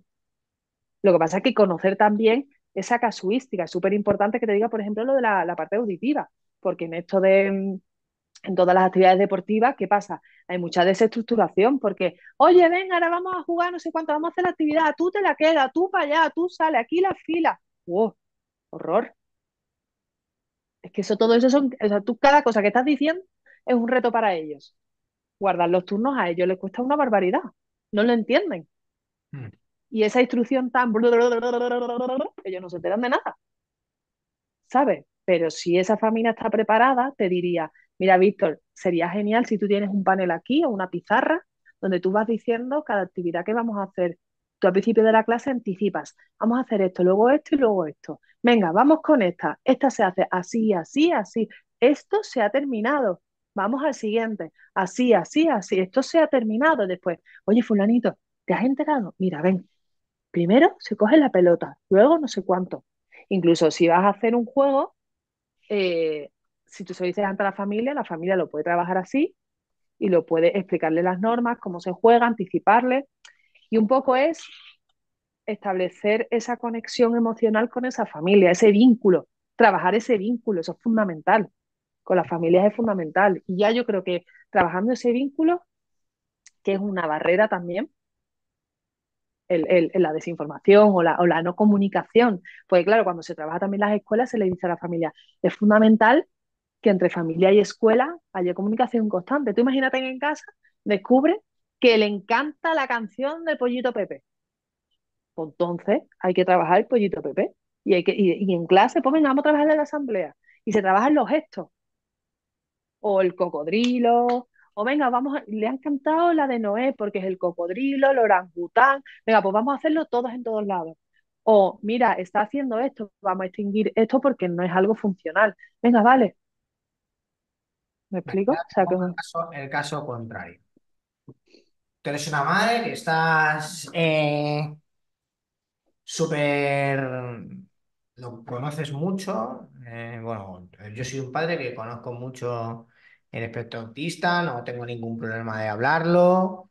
Yo considero que mi hijo pues, puede ir a las clases, explico todo esto y me llevo a un sitio, yo se lo explico, lo hablo, he pedido de todo, ¿no? Y me llega, me lo explican todo y yo lo pongo. O sea, me doy cuenta y te das cuenta de ¿no? Que dentro de tu actividad, como la tienes, no puedes dar la actividad al niño. Aunque lo estés explicando así, pues porque necesita que estés más encima y a lo mejor no puedes porque tienes otros niños o tal, ¿no? Y tú lo ves, lo intentas, hablas un día con la madre, venga, pues me orientas, hablas otro día y ves que no puedes porque tienes que hacer la actividad y tienes que estar solo con él, pues tienes 10 niños más, 12 niños más y no puedes estar solo con él. Pues claro, el niño, tú dices que tiene que tener, o la niña tiene que tener un periodo de adaptación, pero tú no se lo estás dando, pues tú, tú ya tienes ahí a 12 niños que piscina, padre, no sé qué, no sé cuánto, y vas, pues eso, pues como con niños, como loco, como un elefante en una cacharrería, vas organizado, pero son niños de 7 años, pues como un elefante en una cacharrería, ¿no? Y Y aparte, fíjate todo lo que has dicho. está él dentro de Pádel, lo que me estás explicando. piscina. Pero tú estás viendo, es que Ah, claro, yo te estoy date cuenta metiendo en la toda la ecuación. parte sensorial que está ahí. Pádel, piscina, pa' piscina, cámbiate, métete en el agua, el Claro, olor, la humedad, el yo te estoy poniendo, sonido. claro, pero yo te estoy poniendo estos casos porque son los casos de los, por ejemplo, los campamentos. Claro, claro. Sí, Súper sí, sí, conozco la realidad. O sea, normal es que un campamento y un rato estás en pádel, otro en piscina, otro montando a caballo, que pues hay que hasta montas en caballo. Y yo te pongo todo esto porque está. Entonces, y Sí, yo me sí, porque imagino es realidad. como profe, como monitor, en un campamento de esos, una madre súper abierta, que me llega, me explica el caso, yo, persona sensible, con el tema, ¿no? Que lo comprendo. Y yo me encuentro en esa situación, yo, por ejemplo, me sentiría hiper frustrado. Y Ya. digo, ¿qué hago? ¿Qué hago? Porque no puedo estar con él y yo me sentiría frustrado. Y no es culpa de nadie. Ni es culpa del niño, ni de la madre, ni mía, no es culpa de nadie. Entonces, mi pregunta es, ¿da la situación? Pues la decisión, la mejor, pues digo, pues es que no puedo estar con él, que le va a pasar algo, es que en una de estas me voy a ir con 12 para allá y se me va a quedar ahí, ¿no? Es un poco ya la seguridad. ¿Cómo me dirijo yo a esa madre? Que seguro que lo comprende, pero y seguro que cuando a ti te vea, oye, mira, ¿qué tal? Pero a lo mejor hay gente que no es tan sensible y se cree que el niño pues, que se desquicia o que no tiene tanta paciencia, un monitor, ¿vale? Entonces, ¿cómo le trasladamos a esa gente? ¿Cómo te diriges a esa persona? Antes hemos hablado de una persona que está en un proceso de sensibilización y que a lo mejor no lo dice por miedo al rechazo, que lo hay. Ahora todo lo contrario, una madre que está hipersensibilizada, que lo ve, o un padre, que lo enseña, que te dice cómo hacerlo, pero tú, buah, te bloqueas, o sea, que es imposible, vamos, que lo ves como imposible. ¿A cómo te diriges? Porque en ese momento estás agobiado, a ver cómo lo dices. Porque ahí es donde entra el rechazo, ¿sabes? Yo es lo que digo es un poco, o cómo se podría solucionar eso, porque sí, con ayuda entiendo, o con un apoyo se podría hacer, o cómo se informa para que también los padres lo tengan claro el funcionamiento y que ellos ya sepan de antemano, oye, yo ya sé este funcionamiento, yo ya sé si va a poder o no, o si lo intento y me dicen que no, pues vale, lo he intentado, pero ya lo tengo claro, porque a lo mejor es un problema de comunicación. Es decir, yo publicito un campamento, publicito una actividad, o estoy en un centro y a lo mejor esa gente me llega creyendo que puede o tal, y no se la ha explicado o alguna manera, ¿sabes? Porque lo que tú dices, el que es físico es más fácil saber si puede o no puede, ¿no? Pero la capacidad social es muy difícil de... Entonces, alguna manera tiene que haber de que se pueda comunicar en las actividades extraescolares, que es un tema difícil, pues los colegios son los colegios. Para actividad extraescolar no son obligatorias, pero mola que tu hijo vaya a actividad extraescolar. Desde las actividades extraescolares, ¿cómo podemos comunicar eso? Claro, mira, en las actividades extraescolares, cada centro tiene una casuística, cada actividad extraescolar es organizada en unos casos por el AMPA, en otros casos por una empresa exterior, en otros casos, cada, es que cada situación es distinta y cada personal que hay dentro es distinto y determina mucho todo. Por ejemplo, te cuento un caso de un cole el año pasado que empezó con el proyecto de centro preferente y, Y fue un día, fue una petición que me hizo la directora del centro y me dijo, Julia, ha solicitado la coordinadora de las clases extraescolares hablar contigo para ver cómo gestiona esto. Y le dije, es la primera vez que me pasa eso, porque normalmente la empresa o quien lleve, no sé quién lo lleva, lo que te he dicho, el AMPA o quien sea, quien lleva esas actividades extraescolares, por falta de tiempo o falta de recursos, falta de lo que sea, casi nunca se me había hecho esa solicitud, tampoco que yo tenga una trayectoria laboral en esto eterna, pero es algo que no es tan usual. Entonces ahí, por ejemplo, el interés de esa coordinadora fue, necesito que me cuentes cómo trabajar con estos niños, o sea, que me asesores y que me ayudes, que me des claves. Estas medidas ordinarias que estamos hablando de todo centro educativo, claves visuales, estructuración, anticipación, todas esas ordinarias para todos los niños, es como ponerlas en marcha en estas actividades extraescolares. Claro, eso que conlleva mayor formación de las personas que están trabajando en esas actividades extraescolares, mayor dedicación de tiempo, recursos materiales, porque entonces necesitas mejor pistos, necesitas un sitio donde poner esos pistos, necesitas otra organización de la actividad, porque ya tienes que tener previsto qué vas a hacer esta semana y la que viene para sacar los pistos, para dárselo a los padres, para anticipar. Pero todo eso al final es organización o es un plan de trabajo que se va adquiriendo y que se va como, afortunadamente, cada vez los centros educativos lo van adquiriendo más. Dentro del propio centro se llama el programa de patios, por ejemplo. Esto que después se puede trasladar a esa clase extraescolar. Toda esa anticipación, todos esos juegos, que luego si quieres te presento bien este material. Eh, y se me ha ido ya la pregunta que me había hecho al No, principio. la que te he dicho es que Que cómo cómo podrían... le hablas a esa familia, ¿no? No, Yo creo ¿cómo le que hablas a todo esa es, familia de que no puede venir? Pero yo creo que es un poco, me acabas de resolver cómo puedo adaptarlo. O sea, adaptarlo es no es que meter al más final gente, es, es adaptarlo como una Víctor, clase. lo que te estaba hablando del centro educativo o sea, hay que trabajar la inclusión educativa, sea cual sea la dificultad de cada alumno, sea cual sea. Entonces, eso mismo, esa misma idea o esa misma filosofía, trasladarla a la actividad extraescolar.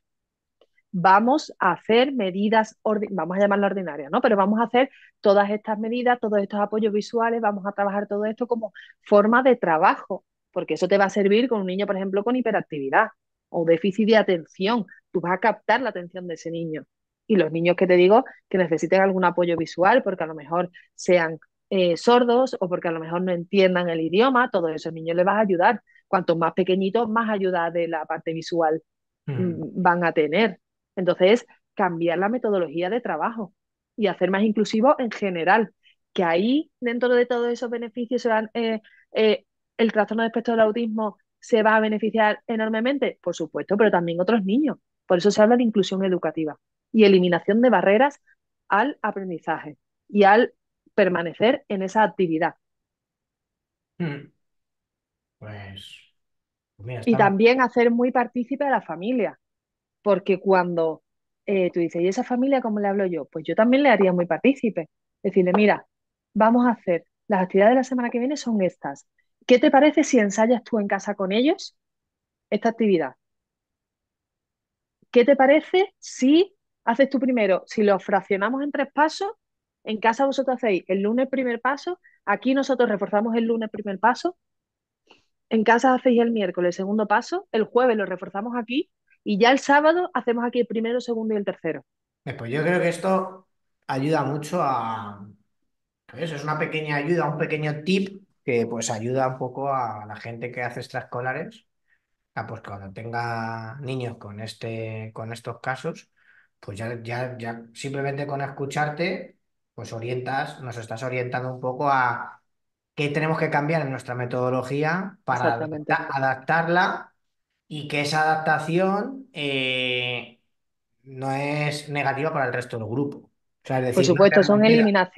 Eso. eliminación de barreras al aprendizaje para todo el De alumnado. hecho, lo que dices está más organizada y seguramente te vaya mejor. O sea, que lo transferiríamos lo del aula a las actividades extraescolares. Pues exacto. me gusta, eso hay que apuntárselo, apuntarnos, todos los que damos extraescolares, hay que apuntárselo a esa, ¿eh? Ahí para ir mejorándolo, que nos va a venir bien.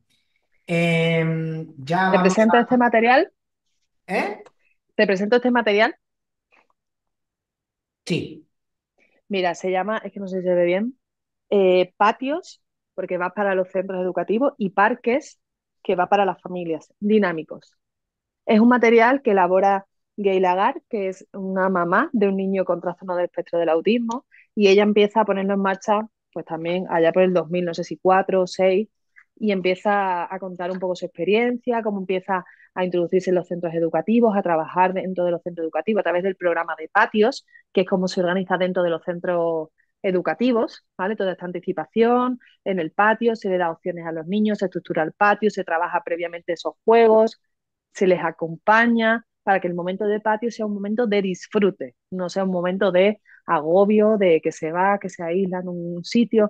No es que no quiera jugar, acuérdate de las dificultades persistentes, es que no sabe cómo jugar, o no sabe cómo iniciar ese juego, ¿vale? Entonces, en este libro, primero te explica, te habla de toda la metodología, el encadenamiento hacia atrás, el modelado, que es yo como modelo, voy a hacer yo el ejercicio, soy tu modelo y ahora lo haces tú, ¿vale? Modelado. Y luego moldeamiento, o sea, yo cojo y le modelo el movimiento a lo mejor de saltar, de abrazar, de decir adiós, ¿vale? De cómo abrir una tuerca, yo qué sé, cosas así. Y luego lo que sí que te va contando, te pone eh, una parte que dice blog de materiales. Y aquí empieza el tablero de elección que te No presenta se todos los ven juegos. luces. Acércalo un poquito más. Ahora, ahí, ya está. Mira, aquí te presenta todos los juegos. Porque otra cosa que le cuesta a un niño con trastorno de espectro del autismo es la elección. Tú le pones este tablero, aquí hay muchas opciones, pero si tú le pones tres, pues empiezas a trabajar las elecciones. Venga, ¿qué vamos a jugar? ¿A este que es no sé cuántito, a este o a este? Y ya le ayudas a elegir. Y le das esta parte, este apoyo visual. El apoyo visual es fundamental, me habéis escuchado hoy, lo he dicho no sé cuántas veces. Y entonces, después de este tablero, te explica cada juego. A ver, No, ¿tienes que acercarlo más? la cosa del directo. Ahí, perfecto. ¿Así? Sí, ahí se ve. Vale, pues ahí ves, explica las normas de ese juego. Entonces tenéis aquí, pues, 40 y 37, o sea, 33 juegos, todos explicados con sus normas y de forma explícita. Y luego hay una, una explicación, además de esto. Ah, mira, también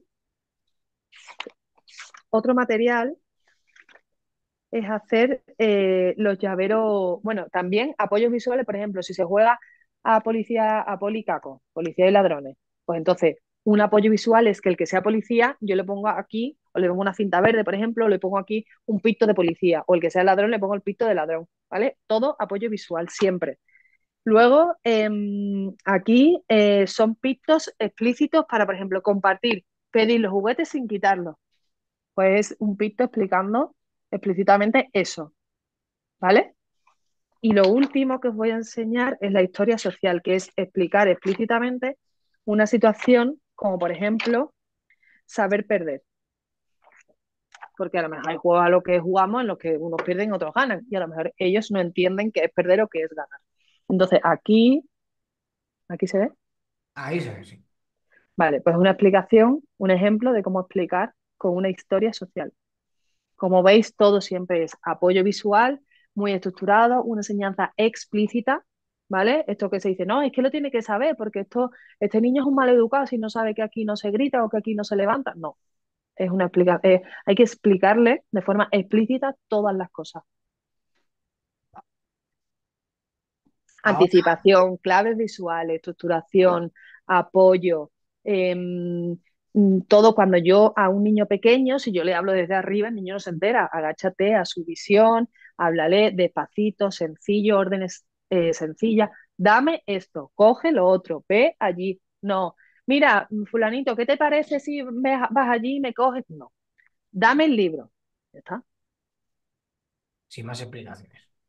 Exacto. Ahora ya sí, un poquito para terminar. Quiero que me des tu opinión. Dos preguntas, ¿no? ¿Cómo ves la inclusión a día de hoy del TEA en la sociedad? No en las aulas, en la sociedad. Y luego, ¿qué sería para ti la normalización de la discapacidad o la normalización del TEA en la sociedad? Que es un poco, vienen las dos preguntas bien unidas. Normalización no es lo mismo que inclusión, ¿eh? ¿Qué es? Pues ¿cómo le veo yo en la sociedad? Pues la verdad es que es una pregunta complicada porque también depende de dónde vayas, dónde te muevas. Hay entornos que están más sensibilizados y entornos que están menos sensibilizados.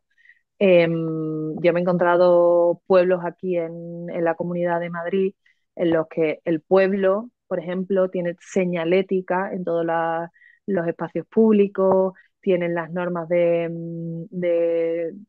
bueno, pues de estar en un parque o tienen las normas para cruzar, justo tienen los pictogramas aquí puestos en el suelo. Entonces, ese tipo de entornos tan sensibilizados te dan como una esperanza de decir, mira, se puede, se puede cambiando pequeños detalles, pequeñas cosas, se puede trabajar o se puede encaminar cada vez a una sensibilización real, alguna apertura de todo el mundo sobre la comprensión, ¿no? Porque yo también pienso que una barrera a eso es que yo como persona no me informe o que yo no sea sensible a diferencias, me da igual que se llama TEA, TEI, TEU, me da igual cuál sea la dificultad, pero si yo no soy sensible a esas dificultades, al final la convivencia entre todos se hace muy complicado. Entonces, dependiendo del entorno, dependiendo de los sitios, ¿qué pasa? El trastorno de espectro del autismo, desgraciadamente o afortunadamente, no sé qué decirte,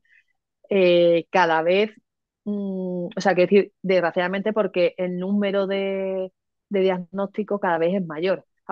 No sé si decirte afortunadamente, porque una de las teorías es que, claro, actualmente hay mayor especialización, se determina, o sea, se diagnostica por parte de los servicios sanitarios, en los centros educativos se determina, se detecta y se observa. Entonces, mmm, cuando hay mayor número de niños con estas necesidades educativas, aparecen más asociaciones de padres y madres, más cosas adaptadas, más entornos. En la Comunidad de Madrid hay muchos museos que a lo mejor hacen horas eh, específicas para estos alumnos o hacen actividades, cines adaptados, teatros adaptados, actividades adaptadas.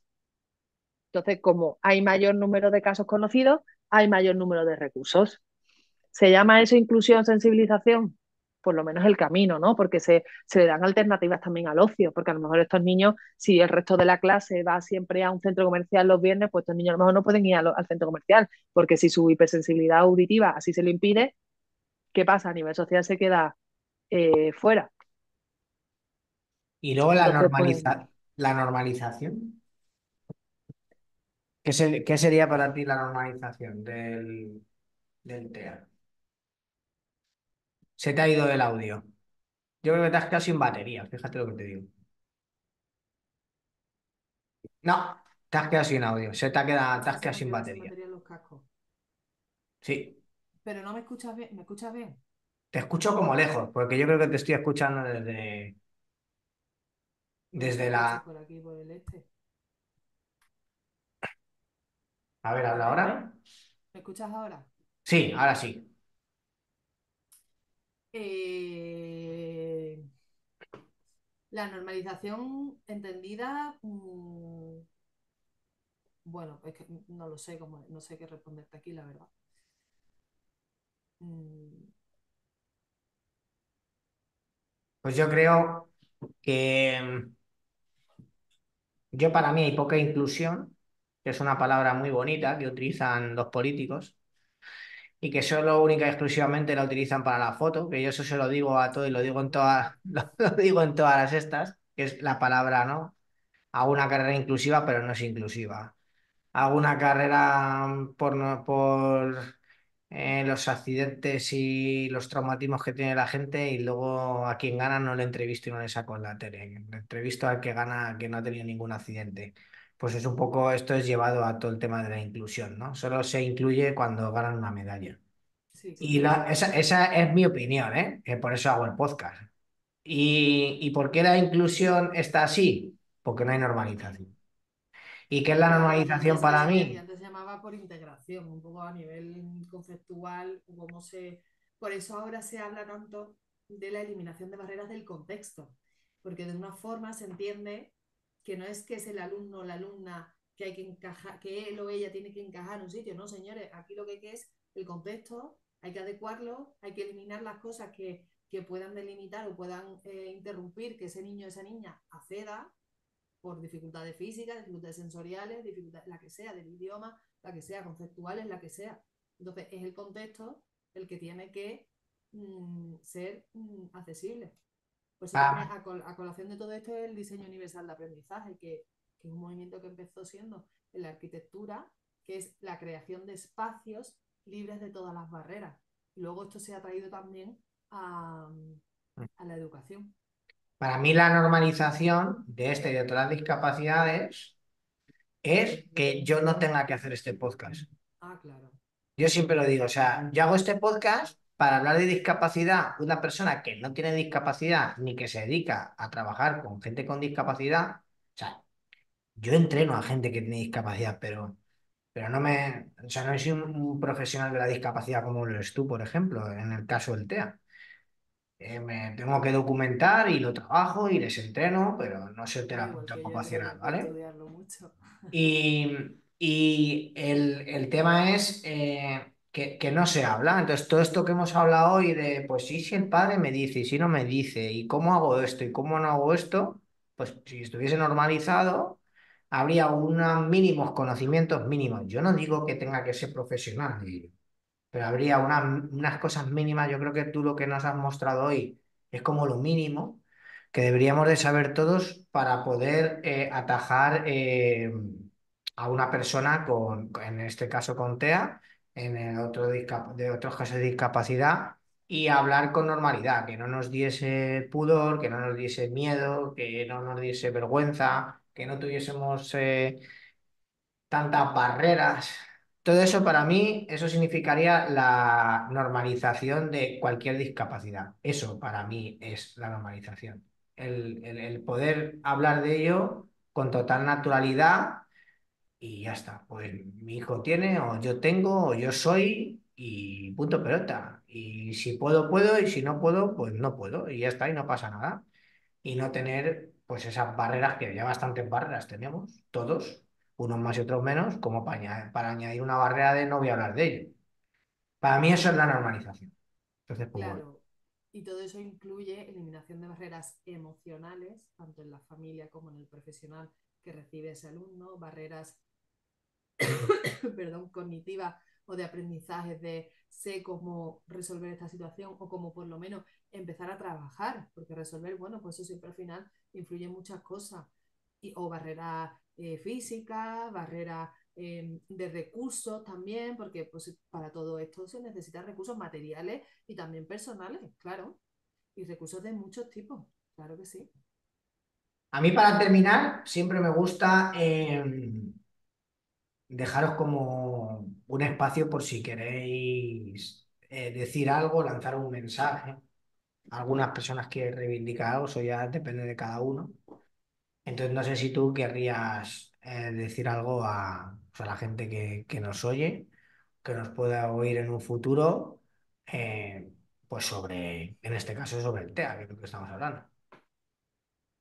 Bueno, pues a mí me gustaría decir que como tú muy bien has dicho, hay que conocer también mucho el trastorno del espectro del autismo para comprender que son personas que también son muy cariñosas, que son personas que pueden disfrutar y con las que tú puedes disfrutar muchísimo, son personas de las que se puede aprender, porque se aprende un montón y con las que se puede compartir momentos preciosos y estupendos. Entonces, que eliminemos nuestras barreras, la que hemos dicho, está emocional, miedo, no sé si voy a saber hacerlo, no sé si voy a saber acercarme, no sé si voy a saber ayudar, o miedo, el propio rechazo, que lo que hay debajo del rechazo es ese miedo. Mi manera eh, que yo me puedo poner a mí misma de decir, no, no me voy a acercar, vaya a ser que o no le voy a proponer a este niño jugar o no le voy a proponer esto, vaya a ser que el niño responda de otra forma. Bueno, con mucho respeto, con mucho cariño, con mucho amor, son personas totalmente que son maravillosas, igual que el resto de personas, es que no tienen ninguna casuística distinta y la misma, ese espectro que hablábamos antes es una variedad muy grande. Yo siempre digo, yo tengo otro acento, porque como trabajo aquí en Madrid, siempre digo, tengo otro acento distinto a vosotros, y eso no tiene nada que... O sea, no hay ningún motivo de exclusión ni nada, pues el trastorno de espectro del autismo igual. Entonces, eliminar sobre todo nuestras barreras emocionales. Pues muchísimas gracias, Julia. Por todo he aprendido mucho, la verdad. Me llevo aprendizaje también para poner en práctica. Y nada, muchísimas gracias por dedicarnos a todos este tiempo. Y nada, nos vemos dentro de poco entrenando, ¿eh? Ahora en unas horas. Que soy con los labios rojos. Así que nada, pues muchísimas gracias.